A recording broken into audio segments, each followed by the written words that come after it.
नमस्कार, मैं हूं आपका दोस्त एडवोकेट अंशु तिवारी और आप देख रहे हैं अपना प्यारा YouTube channel the legal talk. दोस्तों, आज हम ऑल इंडिया बार एग्जामिनेशन 16 के प्रैक्टिस सेट 1 को देखेंगे। उससे पहले हमारा एक छोटा सा अनुरोध है कि अगर अभी तक आपने हमारा चैनल सब्सक्राइब नहीं किया है तो कर लीजिए, क्योंकि लॉ से रिलेटेड अधिक से अधिक जानकारी मैं इसमें आपको देने का प्रयास करूंगा। तो अधिक समय न लेते हुए चलिए स्टार्ट करते हैं। दोस्तों, सबसे पहला प्रश्न है, हिंदू विवाह अधिनियम की धारा 5 किससे संबंधित है? ए. अमान्य विवाह, बी. मान्य विवाह, सी. हिंदू विवाह के समारोह, डी. हिंदू विवाह की शर्तें। तो इसका सही उत्तर है हिंदू विवाह की शर्तें। विशेष विवाह अधिनियम के अनुसार 22 वर्ष की लड़की का विवाह उसके मामा के 23 वर्ष के बेटे से होता है, तो ऐसा विवाह होगा व्यर्थ। अगला प्रश्न है, पूर्व न्याय का सिद्धांत सिविल प्रक्रिया संहिता की धारा के तहत निपटा है। इसका सही उत्तर है 11। ए दिल्ली का रहने वाला है और बी से संबंधित मान हानिकारक बयान कोलकाता में प्रकाशित करता है।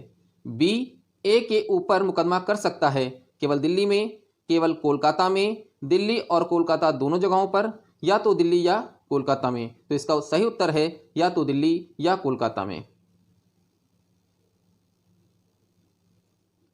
आपराधिक प्रक्रिया संहिता 1973 का वह कौन सा प्रावधान है जिसका उपयोग मजिस्ट्रेट द्वारा स्वीकारोक्ति और बयान दर्ज करने के लिए किया जाता है? तो इसका सही उत्तर है धारा 164। फरार व्यक्ति की संपत्ति की कुर्की आपराधिक प्रक्रिया संहिता की किस धारा के तहत की जा सकती है? इसका सही उत्तर है 83।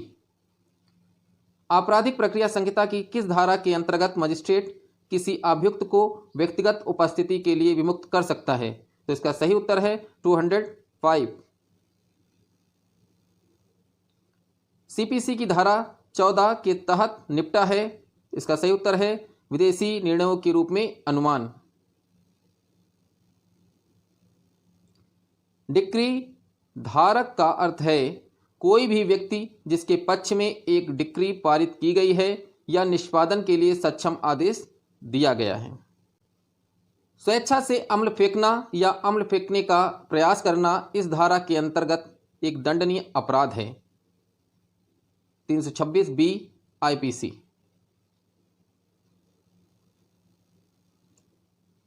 ए कुल्हाड़ी से काम कर रहा होता है।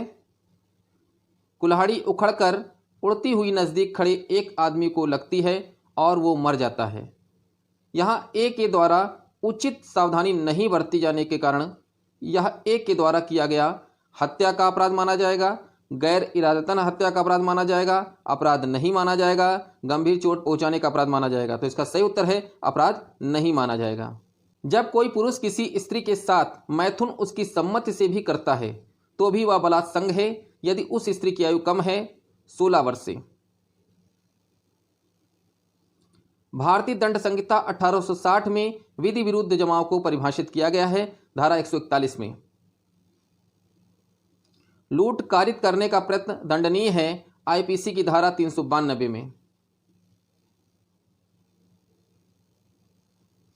ज्ञान कौर बनाम पंजाब राज्य का वाद संबंधित है आत्महत्या करने के प्रयत्न से। आ ने अपनी पत्नी को पीटा, वह बेहोश होकर गिर पड़ी। उसको मरा समझकर और स्वयं को हत्या के लिए पकड़े जाने से बचाने के लिए आ ने पत्नी को रस्सी से पंखे से लटका दिया। पोस्टमार्टम रिपोर्ट से पता चला कि उसकी मृत्यु लटकने से हुई है। आ दोषी है हत्या के लिए। पकाला नारायण स्वामी बनाम सम्राट का वाद्य संबंधित है मृत्युकालिक कथन से। पक्षद्रोही साक्षी का अर्थ है साक्षी जो सत्य बोलने का इच्छुक नहीं है। कश्मीरा सिंह बनाम मध्य प्रदेश राज्य का वाद संबंधित है सह अभियुक्त की संस्वीकृति से। दैवकृत का मतलब है भगवान द्वारा किया गया कार्य। भारतीय उपभोक्ता अपवाद निवारण आयोग का गठन वर्ष में किया गया था 1988। ए पर सशस्त्र विद्रोह में भारत सरकार के खिलाफ युद्ध छेड़ने का आरोप है, जिसमें संपत्ति नष्ट हो जाती है, सैनिकों पर हमला किया जाता है और लक्ष्य को तोड़ दिया जाता है। इन तथ्यों की घटना सामान्य लेन देन के हिस्से के रूप में प्रासंगिक है, हालांकि ए उन सभी में मौजूद नहीं हो सकता। ऐसी स्थिति भारतीय साक्ष्य अधिनियम की किस धारा के तहत आती है? तो इसका सही उत्तर है धारा 6। साक्ष्य अधिनियम की धारा 110 किससे संबंधित है? स्वामित्व के रूप में प्रमाण का बोझ। साक्ष्य अधिनियम की धारा 113 ए किससे संबंधित है? एक विवाहित महिला द्वारा आत्महत्या की कोशिश।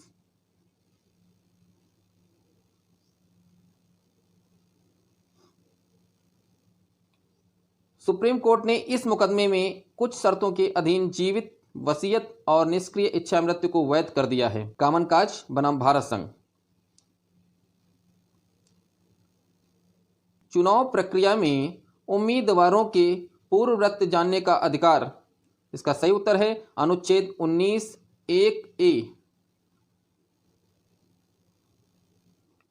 इंडिया जो कि भारत है, एक संघीय राष्ट्र है, क्वासी संघीय राष्ट्र है, राज्यों का संघ है, एक विशेष प्रकार का एकात्मक राष्ट्र है। तो इसका सही उत्तर है राज्यों का संघ है।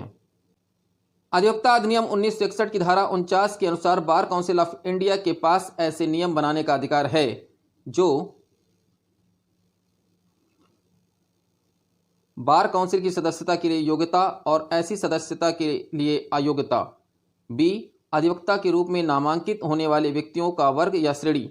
सी, भारत में विश्वविद्यालयों द्वारा कानूनी शिक्षा के मानकों और उस उद्देश्य के लिए विश्वविद्यालयों के निरीक्षण के लिए। डी, उपरोक्त सभी। तो इसका सही उत्तर है उपरोक्त सभी। संसद संविधान के तहत प्रशासनिक न्यायाधिकरण स्थापित कर सकती है अनुच्छेद 323(a) के तहत। आईपीसी की धारा 82 के हिसाब से किसी बच्चे द्वारा कितनी उम्र के नीचे किए गए जुर्म को जुर्म नहीं माना जाता है? सही उत्तर है 7 वर्ष। सिविल प्रक्रिया संहिता के तहत कौन सा प्रावधान प्रतिवादी पर समन की प्रतिस्थापित सेवा से संबंधित है?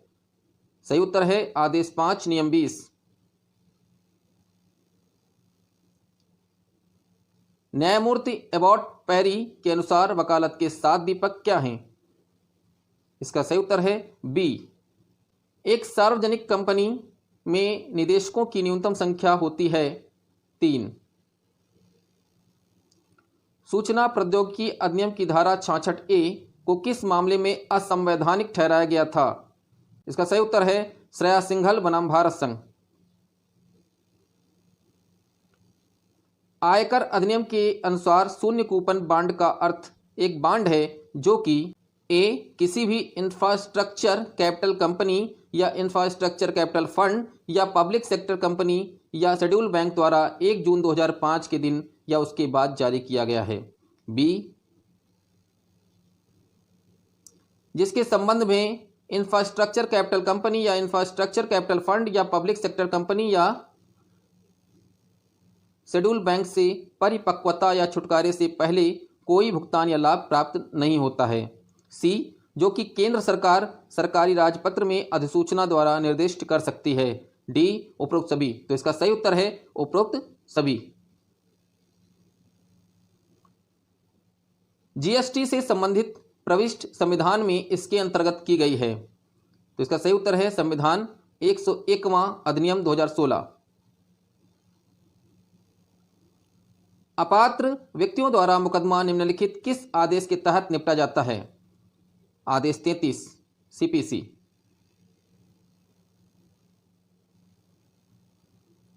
हिंदू उत्तराधिकार संशोधन अधिनियम 2005 महिलाओं के लिए प्रदान करता है पुरुषों के साथ तालमेल पर अधिकार, अपने माता पिता से अपने भाइयों के साथ कृषि भूमि में विरासत का अधिकार, अपने मृत पति की स्व अधिग्रहित कृषि भूमि का उत्तराधिकार। अगला है उपरोक्त सभी। तो इसका सही उत्तर है उपरोक्त सभी। हिंदू विवाह अधिनियम की धारा 25 का प्रावधान है स्थायी गुजारा भत्ता और रखरखाव। The Muslim women protection of rights on marriage act 2019 के अनुसार मुस्लिम पति द्वारा अपनी पत्नी पर अधिनियम के तहत परिभाषित किए गए किसी भी प्रकार के तलाक का उच्चारण शब्दों में या लिखित या इलेक्ट्रॉनिक रूप में या अन्य किसी तरीके से किया जाएगा तो वो उसका कोई मतलब नहीं है, हस्तक्षेप योग्य होगा, संयोजनीय, उपरोक्त सभी। तो इसका सही उत्तर है उपरोक्त सभी। मध्यस्थता समझौते से वस्तु विचलन के अधिकार की छूट का उल्लेख मध्यस्थता और सुलह अधिनियम की किस धारा के तहत किया गया है? तो इसका सही उत्तर है धारा 4। महिला की लज्जा भंग करने संबंधी हमला दंडनीय है आईपीसी की धारा 354 के अधीन। कोई भी अपील या कोई भी आवेदन जो सिविल प्रक्रिया संहिता 1908 का 5 के आदेश 21 के उपबंधों में से किसी के अधीन के आवेदन से भिन्न हो, विहित काल के पश्चात ग्रहण किया जा सकेगा यदि अपीलार्थी या आवेदक न्यायालय का यह समाधान कर दे कि उसके पास ऐसे काल के भीतर अपील या आवेदन न करने के लिए पर्याप्त हेतुक था। परिसीमा अधिनियम 1963 की धारा 5। किस वाद में कहा गया कि पत्नी पति के समतुल्य आर्थिक स्थिति की हकदार होगी? राजेश आहूजा बनाम लता आहूजा। किस अधिनियम के तहत पुत्री को भी पुत्र के समान अधिकार व देनदारियां दी गईं? हिंदू उत्तराधिकार संशोधन अधिनियम 2005। मिताक्षरा विधि संबंधित है हिंदू विवाह अधिनियम 1955, हिंदू उत्तराधिकार अधिनियम, दोनों से इनमें से कोई नहीं। तो इसका सही उत्तर है हिंदू उत्तराधिकार अधिनियम।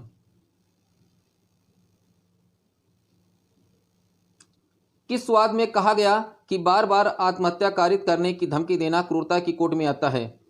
नरेंद्र कुमार बनाम कुमारी मीना। मिथ्या अभियोजन मानसिक क्रूरता गठित करता है किस वाद से संबंधित है? तो इसका सही उत्तर है दिनेश नागरा बनाम शांतिबाई। होल्डर टर्म में शामिल है प्राप्तकर्ता, वाहक, समर्थित, उपरोक्त सभी। तो इसका सही उत्तर है उपरोक्त सभी।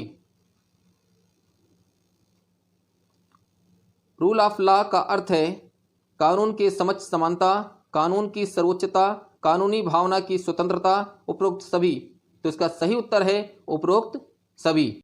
दोस्तों, उपरोक्त प्रश्नों का संकलन पुराने पेपरों से किया गया है। आप इसमें प्रत्येक प्रश्न के चारों ऑप्शंस के बारे में बुक से पढ़ेंगे तो आपका एक प्रश्न 4 प्रश्न व उनके उत्तर के समान होगा। इसी के साथ आज का टॉपिक समाप्त। मिलते हैं एक नए टॉपिक के साथ, तब तक के लिए नमस्कार। अगर वीडियो पसंद आई हो तो वीडियो को लाइक कीजिए, शेयर कीजिए और चैनल को सब्सक्राइब करके बेल आइकन को प्रेस कीजिए, जिससे हमारी आने वाली वीडियोस आप तक सबसे पहले पहुंचें। और किस टॉपिक पर आप वीडियो चाहते हैं कमेंट सेक्शन में कमेंट करके ज़रूर बताइए। धन्यवाद।